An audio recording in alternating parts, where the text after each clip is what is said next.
Nongeye kubasuhuza mbifuriza amahoro ya Nyagasani gukomeza kubana namwe aho muri mwese, abakomeje gukora subscribe kuri YouTube Itunga Entertainment ndetse n'abakomeje kugenda batwereka yuko badukurikiye. Shout out to you. Kuri uyu munsi wa none tugiye kuvuga ku byiza byo kurya umuneke.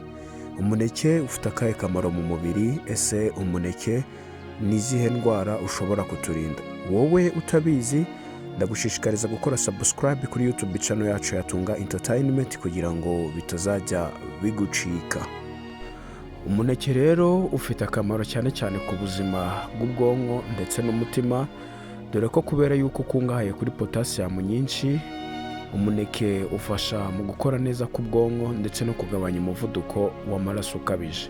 Si ibyo gusa, kubera yuko umuneke utera imbaraga kandi ugafasha n'igifu mu igogora. Ni byiza ko umuneke ubanza kuwurya mbere yuko ufata amafunguro yawe cyangwa se na nyuma yayo. Umuneke kandi ugabanya agahinda, dore yuko ukungahaye nanone kandi ukaba wiganjemo umusemburo wa tryptophan ufasha kugabanya ibimenyetso by'agahinda gakabije, depression.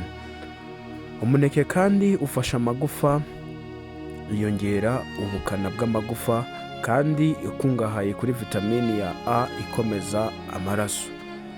Umuneke kandi ufasha abana n'abagore batwite mu gikorwa cy'amaraso, kubera yuko kandi baba bakeneye amaraso menshi. Nanone kandi umuneke ufasha blood circulation, ndavuga gusirikira kw'amaraso mu mubiri. Umuneke nanone ugabanya ibiro. Ni imbuto nziza ku bantu bashaka kugabanya ibiro kuko ifasha mu gushongesha ibinure. Umuneke rero ufite akamaro kenshi cyane mu mubiri. Ni ngombwa yuko uwifashisha mu funguro ryawe rya buri munsi, yaba breakfast, dinner cyangwa se lunch. Bikaba byiza ko uwufata mbere y'uko urya cyangwa se nyuma y'uko urya. Umuneke kandi ukungahaye kuri vitamini ya C na B na B6, ikaba iboneka igihe cyose.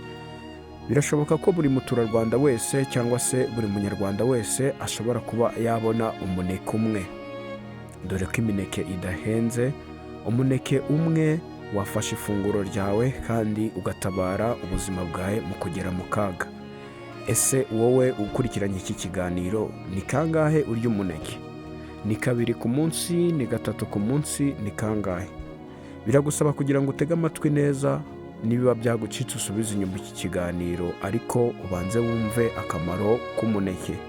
Ni ngombwa kandi ni byiza kurya umuneke kubera yuko ufite byinshi udufasha mu buzima bwacu.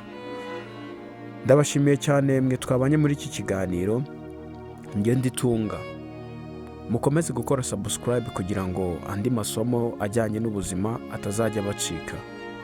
Ndabakunda cyane. Ciao ciao.